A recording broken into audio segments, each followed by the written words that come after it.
How do we find the sweet spot? That something in an image or a plein air situation that we want to really focus on, that we want to emphasize, so that the viewer of our artwork is drawn into the painting and gets lost in it, becomes part of it. But we need to step way back and figure out how we start.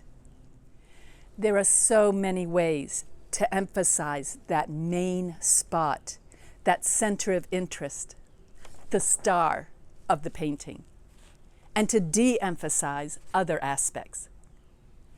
Often we want a primary focus and a secondary focus, but the rest of it we want to soften. A lot of that has to do with composition and values and color and also details in the image. But to start out, we first need to choose all of this. Where do we start? Luckily, there are some tools that will help us, and I'm going to cover them in this video. First of all, we want to consider what drew you to that spot. Even if somebody kind of assigned the spot, what was it when you looked at it that grabbed your attention? What called to you? What out there spoke specifically to you? What do you think as the artist that is absolutely necessary? And how do you de-emphasize the rest? In everything, you want to understate rather than overstate. Don't get caught up in a lot of details and too many aspects in the one painting. Remove the unessential and focus on the essential. First things first, find your composition that you want to paint, be it in plein air or a photograph. To eliminate extra things and to help you focus, the most available tool is your own two hands. This way, you can frame the image that you want to see. Another handy tool is a composition finder. This can help you eliminate the extra things around your subject, and often they have a grid that helps you find the rule of thirds and a red cellophane to help you focus on your values. And the handy tool that so many of us have today is our cell phones. When we take a photo, there is an editing tool on there that can help you eliminate the superfluous and focus on the essential.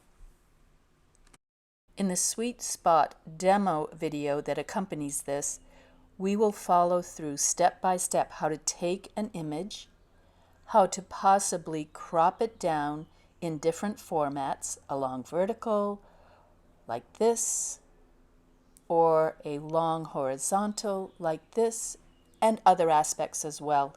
That will help us to create and examine options that we can choose from for our final painting.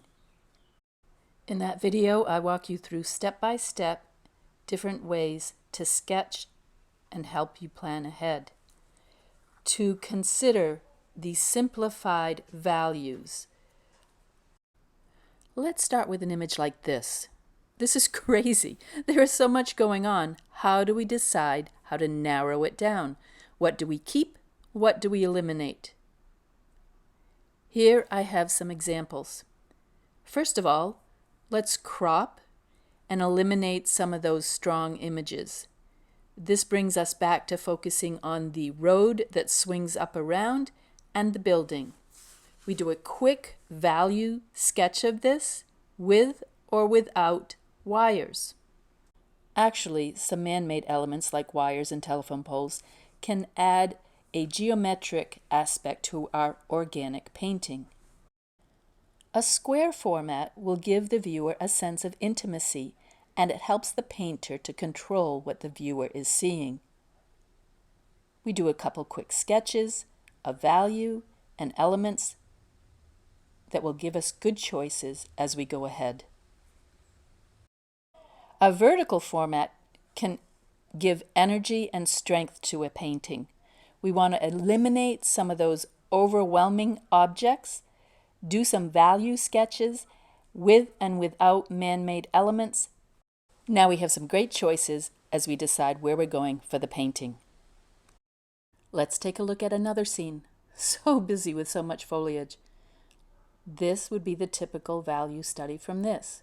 Simplify, it will help. Here, a long, narrow format helps give us strength and energy and leads us to the sky. Here, a square format, more intimate, really focuses on those steps and a couple of the close bushes.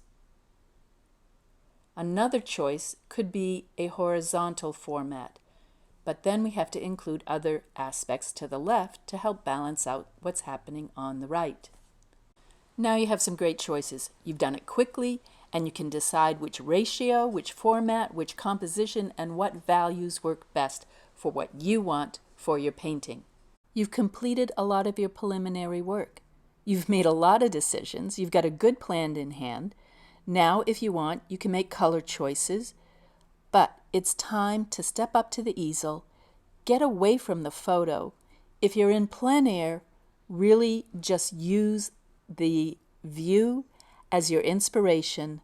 Don't copy it, and don't copy your photo. Work from your sketches, your intuition, and it will bring out your heart in your painting.